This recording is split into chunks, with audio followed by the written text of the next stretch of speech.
If I were an atheist or just anything other than Christian, and I took a serious look into the claims of Christianity, I think I would struggle with the dilemmas and the quandaries that Jesus imposes because he just doesn't fit into neat and tidy explanations that we might want him to. Usually when I hear from people who are resistant to the Christian religion and specifically to the divinity of Jesus, they'll say things like, sure, he was a good and a wise teacher, but he wasn't necessarily the son of God or whatever it is that Christians claim about him. He was just like a traveling guru or teacher who believed we should welcome outsiders and just love one another.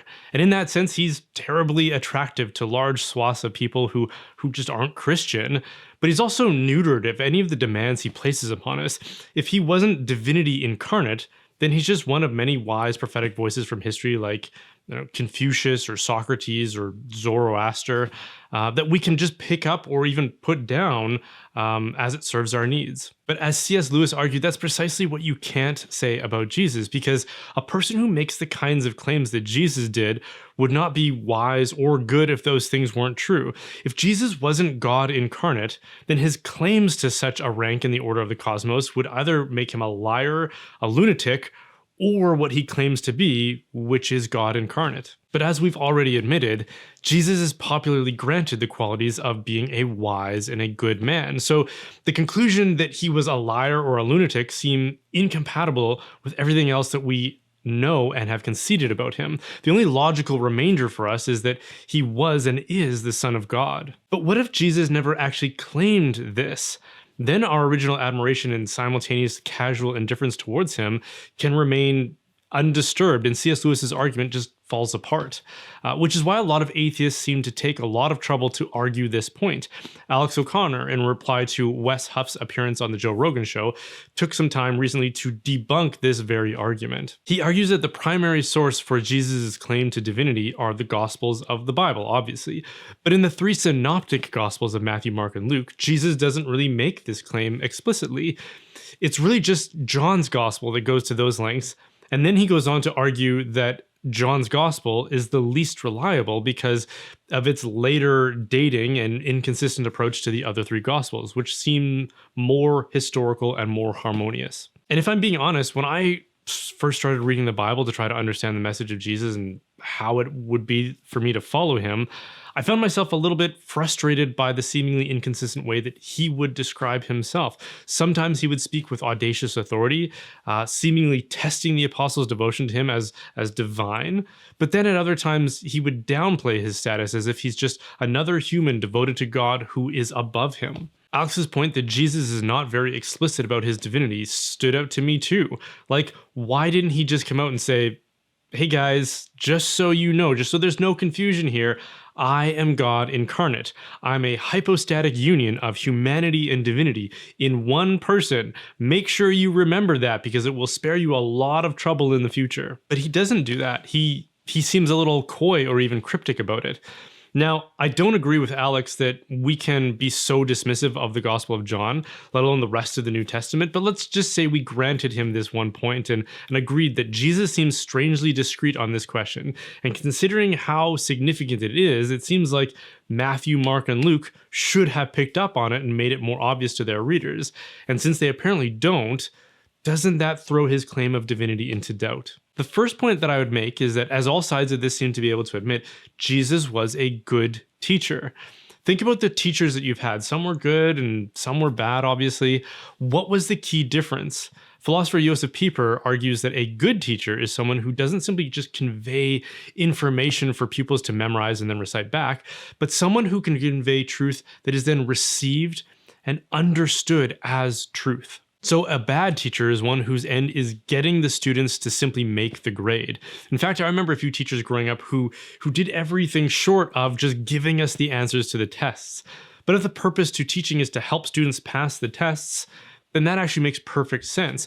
Why not just give students the answers? Unless education is about something more. I'd argue that the true purpose of education is the transmission of knowledge and understanding. And as counterintuitive as it might seem, that requires the teacher to withhold part of the answer. He has to give them the fundamentals so that they can experiment and explore, but ultimately it's up to the student to demonstrate that they can find the solution on their own.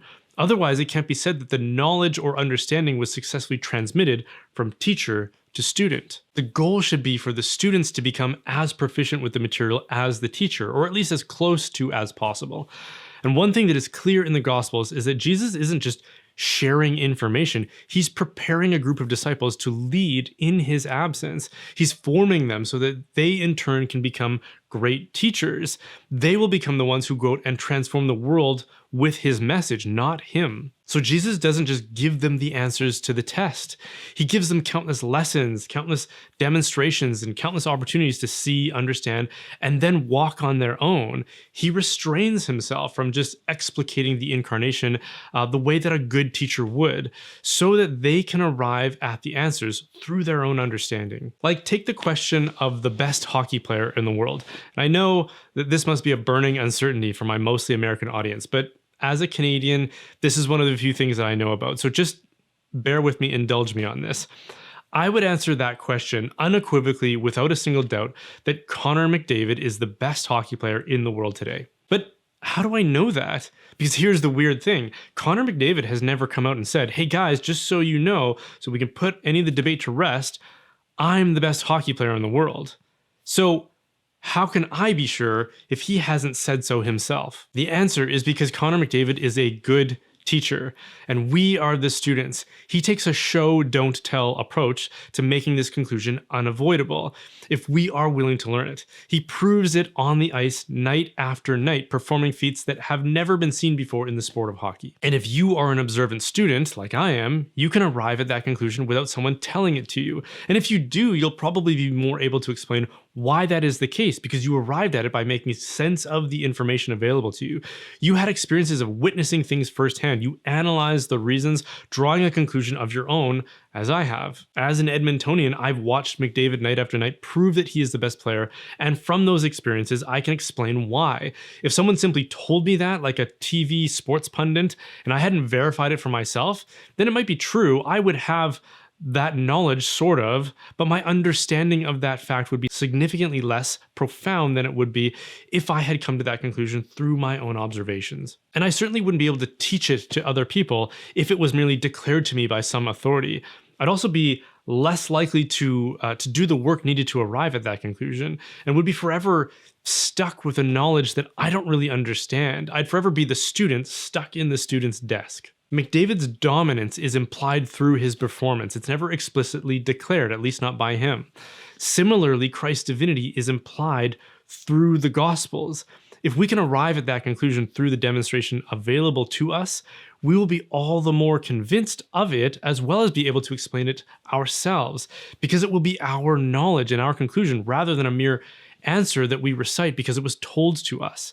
We benefit the most from the answer being withheld to the degree that it was. And the thing about Christology, which is the branch of theology dedicated to giving a nuanced explanation of who Jesus is, it took centuries of debate, councils, and deliberation to define it to the degree that it covered all the potential objections.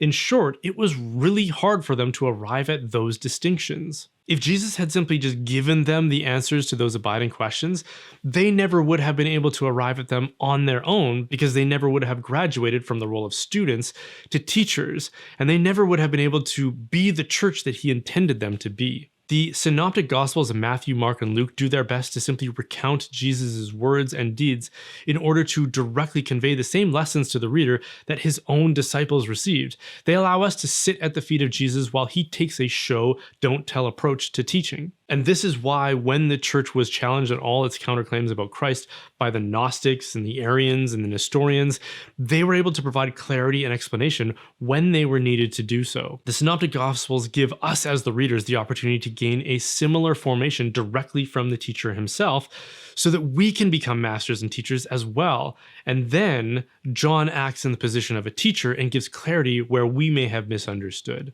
So what were some of the implicit things that we find in the synoptic gospels that make the conclusion that Jesus was divine pretty hard to avoid? Well, to start, he performed countless miracles, and for this very reason. Jesus wasn't just showing off, and he wasn't doing them for the mere benefit of the person healed. He was doing them to communicate who he is. Again, what's a better way to prove something about you to people who don't know you? to simply tell them or to show them. In the former, they're likely to doubt what you claim, especially if it's something audacious.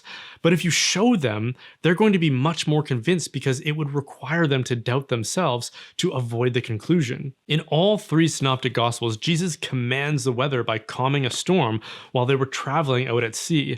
And afterwards, the disciples say, "Who is this that even the winds and the sea obey him?" That serves to us as the reader as something of a rhetorical question that they are asking themselves because the answer is so discomforting, so impossible. It's a question that they wrestle with and that we as the reader are also supposed to wrestle with until the unavoidable answer is adopted. Only God can do that. In Mark chapter 2, verses 5 to 7, Jesus forgives the sins of a paralytic man, which prompts the theologians, the teachers of the law standing by to complain that this is a blasphemous thing to say because, as they rightly note, only God can forgive sins. At that point, Jesus could have replied by saying, "Well, I am God, so I'm allowed to do that." But would that have been convincing, especially to skeptics? No, it would have just confirmed them in their complaints about him. Instead, he says, "To show you that I have authority to forgive sins, watch this." Then he performs a miracle restoring mobility to the paralyzed man. Again, something only God can do. He shows them that he has God's power instead of saying it, because that's way more effective. And that unavoidable demonstration forces them to either follow him or to reject them. There's no neutrality left available to them, as there isn't for us. And it's a dilemma that Jesus himself forces upon us. In Matthew 16, Jesus interrogates the disciples about who he is. Think of the strangeness of such a question coming from a mere teacher. Obviously, Jesus is highlighting for them the significance of who he is, not just what he teaches. He's not just a teacher drawing attention to a lesson, he's making it clear that his very presence among them is part of the lesson. Simon goes on to say that you are the Messiah, the Son of the living God, to which Jesus then affirms him in and then commemorates Simon's answer by renaming him Rock or Peter, and by giving him like a binding authority with the keys to the kingdom of heaven, as if to say, because you have been unafraid to see this fact for what it is, you are fit to lead the church in my eventual absence. In Mark 2:28, Jesus calls himself the Lord of the Sabbath. The Sabbath being the day of rest that God commanded the Israelites observe, because it is the day that God rested in the story of creation. Calling himself Lord of the Sabbath is placing himself in authority over the law that God gave, rather than under it like a mere subject, which all the prophets were, which is again something only God could do. And if you're just slightly reasonably observant and honest of what it is that the Synoptic Gospels depict through the life and teachings of Jesus, you are left with one of two conclusions. Either Jesus was a blasphemer or he was the Son of God, which is what his enemies recognized. They didn't conspire and arrest him and sentence him to death because he was a slightly annoying, good and wise teacher. They conspired to this end because they believed he was a blasphemer, and that wouldn't make sense unless he was clearly indicating that he was something more than a teacher of the law, but rather one who sits in authority over the law, which is the whole point that they reach in his trial. In Mark 14, they ask him outright, "Are you the Son of God?" To which Jesus replies, "I am," or in Greek, ego eimi, which is the exact phrase that God uses when Moses asks him what his name is when he encounters him in the burning bush in Exodus. And unsurprisingly, the high priest tears his garments in furious indignation at this apparent blasphemy. That's all the evidence they need to convict him.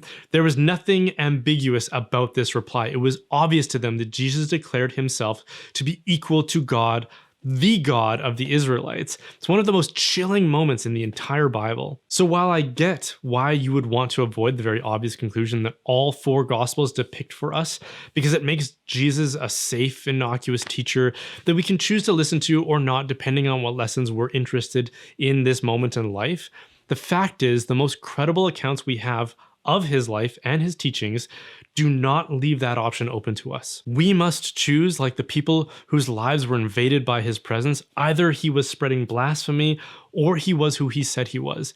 If blasphemy, then you choose the side of those who hated and murdered him. who would never have said, oh, he's a good and wise teacher. The other alternative means that you can't avoid following him. You can't take him off the shelf of the self-help section of the library just now and then when you feel like it. He makes demands on your life now and tells you that he will confront you at the end of your life based on your response. It's a lot more comfortable if you can just squirm your way out of that dilemma, as Alex's arguments seem to give us permission to do. But unfortunately, they don't quite hold up. The alternative is inescapable, just as our fate is. Okay, thanks for watching. These videos and this channel are only possible because of viewer support, so if you can spare some help, please consider making a contribution through my website at brianholdsworth.ca, or join my locals community at brianholdsworth.locals.com, where you can interact with myself and other like-minded individuals. We actually just started a monthly Zoom meetup where we're studying some articles of St. Thomas Aquinas in his Summa. So if that's interesting to you, then come join us there. And of course, don't forget to like and subscribe.